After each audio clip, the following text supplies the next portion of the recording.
We have the t-shirts back in stock, my darlings. What is delayed is not denied. We have it in blue since you loved it so very much indeed, my darlings.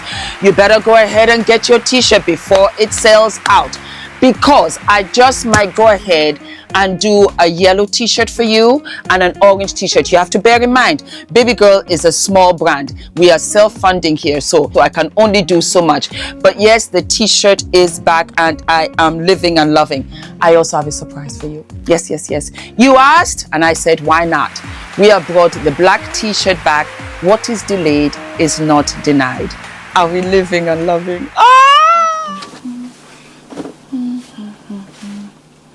Hello, my sweet, darling Fumi Nation. How are you? How are we?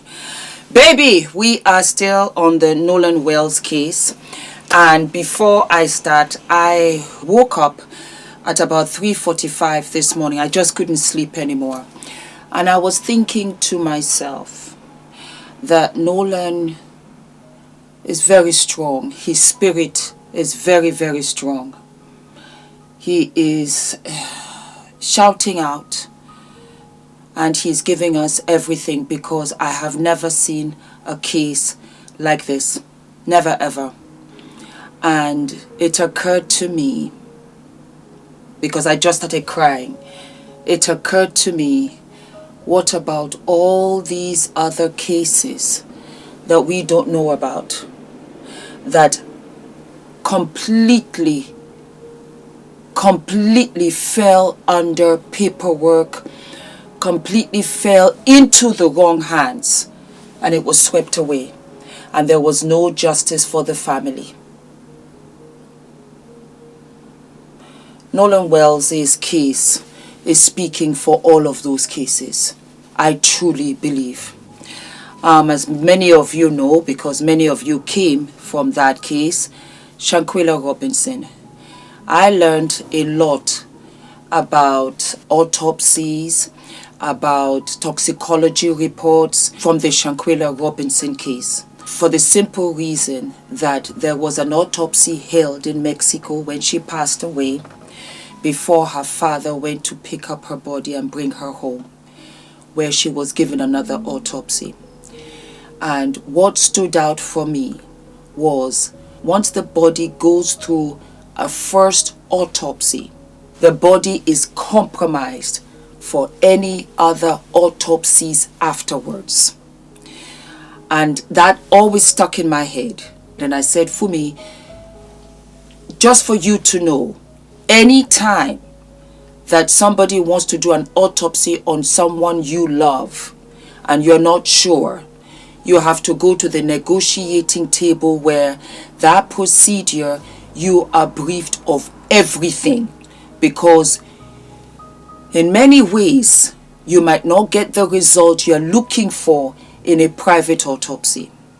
I say all of that to say, because part of Nolan's throat was missing, and the back of his head, there was some settling, dark disclosures, so to speak, in the back. Anyway, we have a wonderful YouTuber here. Many of you know him, and I had no idea that he is a certified mortician. Again, a lot of you sent me videos of Willie D, and Willie D ended up interviewing him. I'm going to put it here for all of us to learn. There's some of the stuff that he said that I already know, and I said is extremely important. Information is power. It really is. And it gives you a clear understanding of what we are working with when it comes to Nolan. Because here and now, everything has to be put on the table before we go to trial, in the event that they do. But let us take a listen, and then we'll go from there, okay?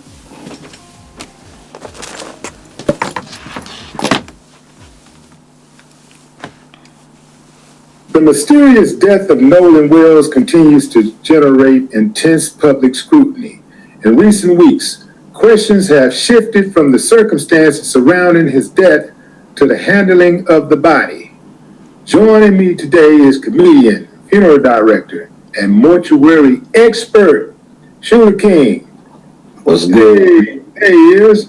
How you doing, bro? Man, I'm all right. I can't call it. I might stall it. Yeah.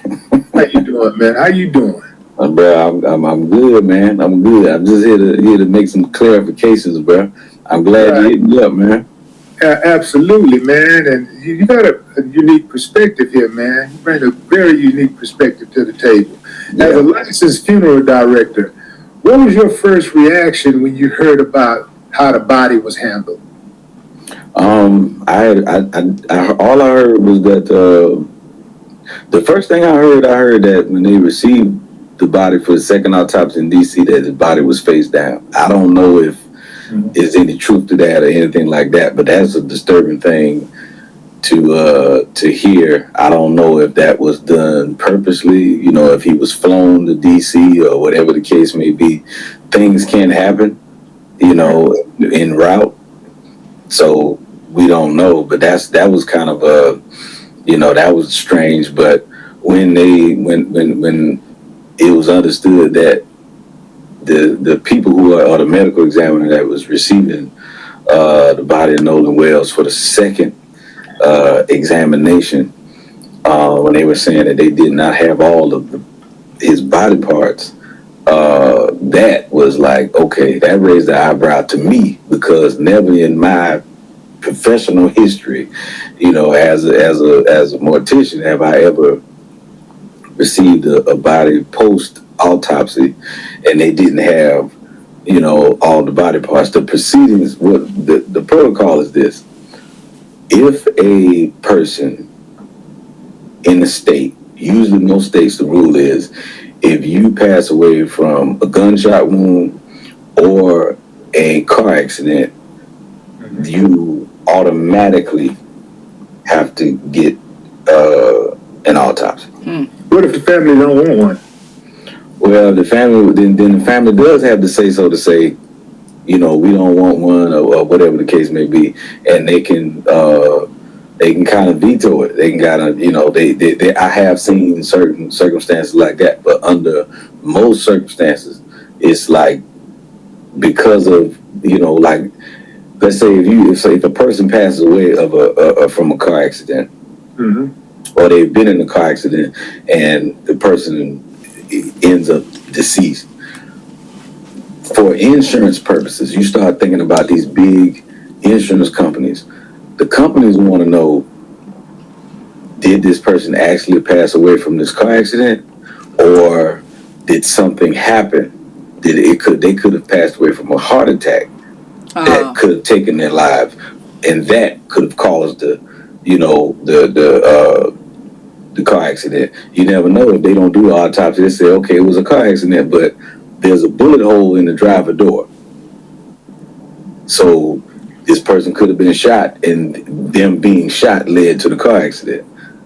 You see what I'm saying? Or if they committed suicide and then the car plowed through the light. Like, it's so many different, you know what I mean? Like, you see so many different things as to why, under certain circumstances, a autopsy is mandatory behind certain types of death, because they need to know this for legal purposes, for insurance purposes, and things like that. You know what I mean? It may look like a car accident victim when in actuality they're a murder victim. You know what I mean? Somebody, they need to be looking for a suspect. You know, see, people don't think about things like this. And then if somebody is to be, like, if something happens, somebody gets shot, they need to know, you know, it may be more than one bullet. You know what I mean? It's like you got one bullet in the lung and another bullet in the heart. So it's like, all right, do we need to be looking for two different suspects, or, you know, was it self-inflicted? What, you know, they have to look for certain things. But nonetheless, after all of that is done, after all of the examination is done by the medical examiner, all of the body parts are placed in a biohazard bag and sent to the funeral home, or sent to the next medical examiner for a second autopsy or second examination. And I'm not pointing the fingers at anybody. I'm just telling you what the protocol is. So it doesn't make sense to me that you would send a body to have a second autopsy done when you don't have all of the parts, Aha. because it's bound to come inconclusive when you don't have all of the, everything you need to examine. All the missing Even pieces. Like, even if you're saying, okay, well, we had to do further examination, what I've always seen is, when you have to do further, okay, we did one and we have to do further examination. Okay, well, then we have to wait until the examination is 100% complete. Then you send him off. That's what I've always seen. I'm not seeing what's right, what's wrong. I'm saying this is the standard procedure of what I've always seen. So you're saying essentially here that Yes. it is highly unusual for an independent examiner to receive a body without all of its tissues and organs. Correct. Yeah, that's unusual. I mean, under certain circumstances, it can happen, but very rarely, very extremely rarely do you see that, because it's like, how are you going to come up with how can you can't, like, it's too many holes. Like, how am I going? Of course, the autopsy is going to come up inconclusive because we don't have everything. Right. You know what I mean? So in your opinion, when you have missing organs, it greatly affects the second opinion. Absolutely. And I would go as far as to say this, though, that because the liability of everything is so high, there's a strong chance. Well, I would hope that was not done without the family's consent. You know, I was well, I was just about to ask you that. Yeah, you can't. I was just about to ask you, should the family have been warned? Should they have been told what exactly what was going to be included Justice for Nolan. in the second exam? Like, should they have been told that, hey, we got the body, but we're sending it back without the lungs and the throat? Well, in this case, what a lot of people don't realize is that the family has a lot of say-so in that. Because just as a medical examiner, you are in physical custody of the body. But the family, the next of kin, which would be his parents, They have to say so. You can't really do anything with Without him them. without their permission. Mm-hmm. Like, as far as sending him somewhere, like when somebody passes away, the coroner or medical examiner or whatever, they ask you what funeral home do you want to use. The family has to say, well, this is the funeral home we want to use. And then the funeral home is contacted. You can't just send a body somewhere without the family's permission. You can't, like, if somebody's a company is there that they want to ask, can we take organs? Can you donate the organ? You can't take anything or do anything without the family's permission. Right. So to my understanding and to my knowledge and my experience, when you have somebody, especially under such it's a hot light, you know what I mean, in the public eye, you got to dot your I's and cross your T's. If you're sending somebody and saying, hey, look, well, we need to keep these body parts in order to do further examinations, okay, the family needs to be informed beforehand. I'm not saying that they weren't. I'm saying that the protocol is there needs to be phone calls made. Hey, to his parents, let's get them on the phone and make sure that there's a clear understanding that we need to do some further examinations to X, Y, and Z. Mm-hmm. How do you want to proceed? This may take a couple of weeks. Now, somebody on his family side may have said, okay, well, look, we want to have a service for him. So we're going to have this service, and you will send the body up here for, an examination, and then we'll handle everything else once you finish doing what you do. But that rarely happens, because you're talking about somebody's child, somebody's loved one. How many parents do you think would say, send my child's body up here and you got other organs over there? Mm-hmm.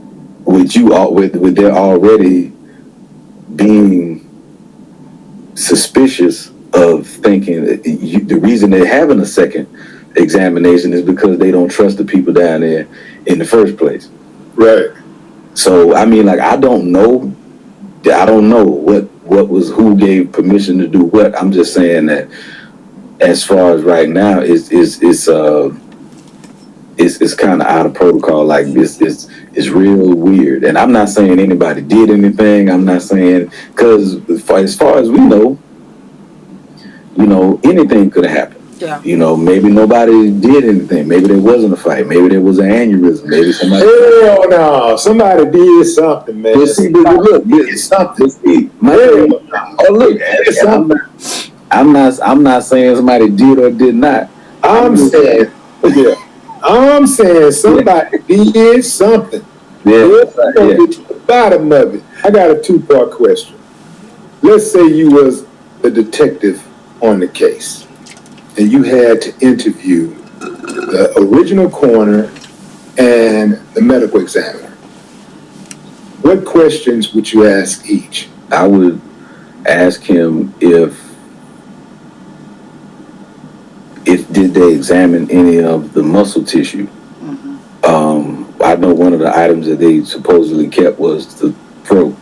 So some people were saying, well, hey, this guy was, they might have choked him or they did it. So with all of that in mind, if you punch somebody or if you strangle somebody and they pass away, you're able to see the bruisings within the muscles. You know what I mean? So I would ask him, did you examine the muscles? Were those muscles damaged? Was anything in the throat damaged or that indicated that something like that would happen? And I'm saying I would ask those questions it can go either way, not to hinder or help. It's like, okay, if this theory of this young man possibly was somebody may have choked him, or there was a fight or something like that. If you examined his neck, is that something that you saw? Did you see evidence of that? That would be something like, if there was a fight, did you see, what about his hands? Did it look like he was fighting? Did it, defense wounds? Any bruises on his face and the bruises on the inside of his body? I mean, was there any type of, anything ruptured? Just anything. You know what I mean? A bruise to the temple, anything. Was it anything that looked like, some type of damage that was inflicted on his body? That would have been one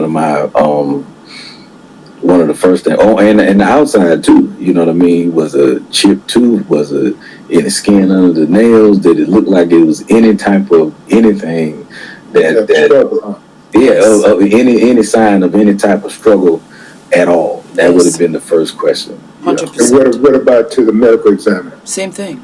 Well, it would have been basically the same thing. Yeah, right.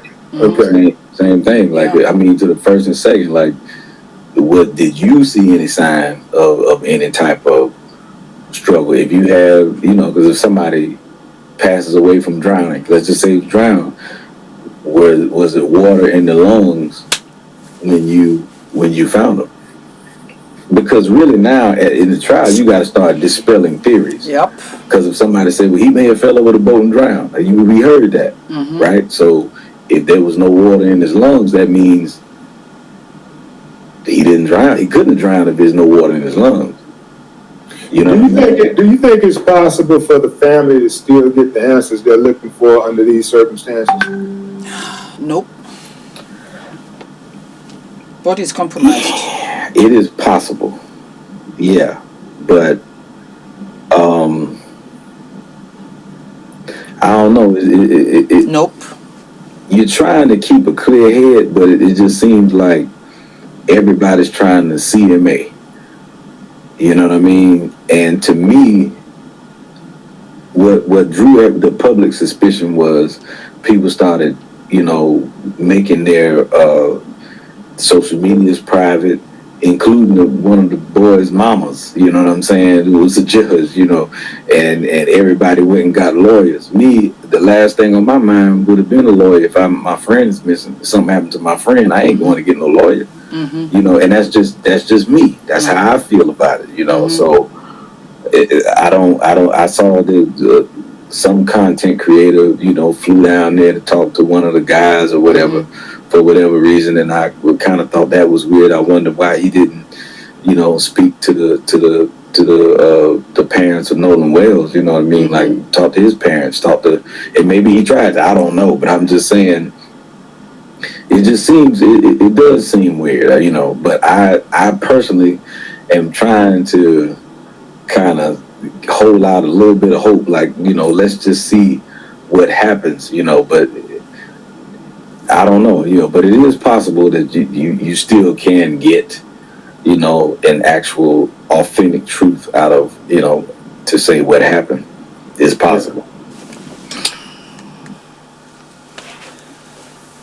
For those of you that want to watch the entire episode, go over to Willie D, because he did so much of the work. I don't want to take all of it here, but at least we get the gist of it.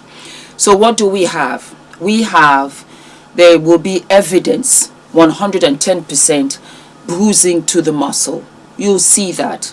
And that will let you know whether he was punched, whether he was hit, whether truly he was in a fight, or whether it was his friend Tristan that was in a fight. He will have defense wounds, meaning that he'll be trying to protect himself, and whomever his attacker is or was would have hurt him on his hands, elbows, back of his arms, back, because he's trying to shield himself from what? The thorax, which is the most damaging, or the most vulnerable, should I say. Again, like I said, because of the Shanquella Robinson case, I realized that once a body goes through an autopsy, it's very difficult to find out exactly what was the first point of contact damage leading to the person's death. And it's extremely important for you to know, as a family member, that you have your rights. Who would have expected this? Nobody. Nobody. To your own child, nobody. You're in shock. So you're not aware of all of this. I hope that the Wells family were giving a lot of advice, and they are fully aware of this. Nolan, I say this to you because I know you're looking over your family and you're looking over this. Thank you, Father, for giving us all of these outlets. Who would have known that Sure King was a mortician? Who would have known? Nobody would have known. And in life, I always say that there are people that will come into your life to guide you, to help you. And this is a huge eye-opener, because it really educates us, so that once the trial starts, in the event that it does, we as the public court of opinion, we are able to step up and say, not exactly so. This is why the private autopsy was inconclusive, and it will stay that way. They don't even have certain organs to examine, plus parts of his throat. They don't have it to examine. How can they have a thorough result? Just think about it. It's like a pie and a slice is missing. That's an incomplete pie. Is it a pie? Yes. Is it complete? No. My God.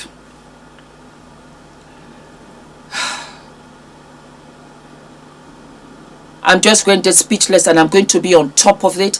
I will uncover every single stone, because it doesn't make sense. I see a lot of people hushing this up. I see a lot of people covering this up. I see a lot of people concealing evidence. It's not making sense. Black America, my heart is with you, and I'm here every single day. Don't forget to like, to subscribe, hit the notification button, and I'll see you I'll see you sooner than later. Take care of yourselves out there. I am so excited. I mean, talk about keeping it in the family. For those of you that don't know, I was a beauty queen. Yes, I was Miss West Africa 1990. Yes, decades ago. And then it's come back full circle with my beautiful niece Farah, who is competing to be Miss Alberta. I want you guys to sponsor, to support her. She has a wonderful support page. Please go right ahead and support her. Please, please, please. She is absolutely beautiful and amazing. I remember when Farah was born, and to see her now walking on stage and winning all of these beauty competitions just warms my heart. So I want to use my platform to spread the word out there. Please support my wonderful niece Farah and just click onto the link and give her all the support that you can. I will deeply, deeply, deeply I will deeply appreciate it. And Farah, congratulations. Congratulations. Well, you know you're my daughter anyway, because I don't have daughters. So you are my daughter. It doesn't matter who birthed you.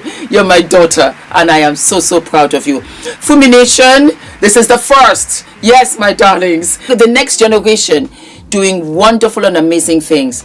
And for Farah to walk out on these platforms and really follow in my steps, in my footsteps, I am absolutely speechless. And I want you to support her. Okay? All of my love. Thank you, thank you, thank you. Thank you for everything. I love you guys. Mwah. Hi guys, my name is ENITAN, hair coach. I am UK's first ever hair coach and a trichologist. We are a team of trichologists and hair coaches here in W6 London, and we help those who are desperate and have tried and everything else has failed. We look after those who have chronic scalp concerns, flaky, itchy scalp that's been going on for many years. We help those that have hair loss that has progressed instead of improved, and we help those that just generally want to have a better understanding of better quality hair, length, volume, and reduce that dryness. Visit us by clicking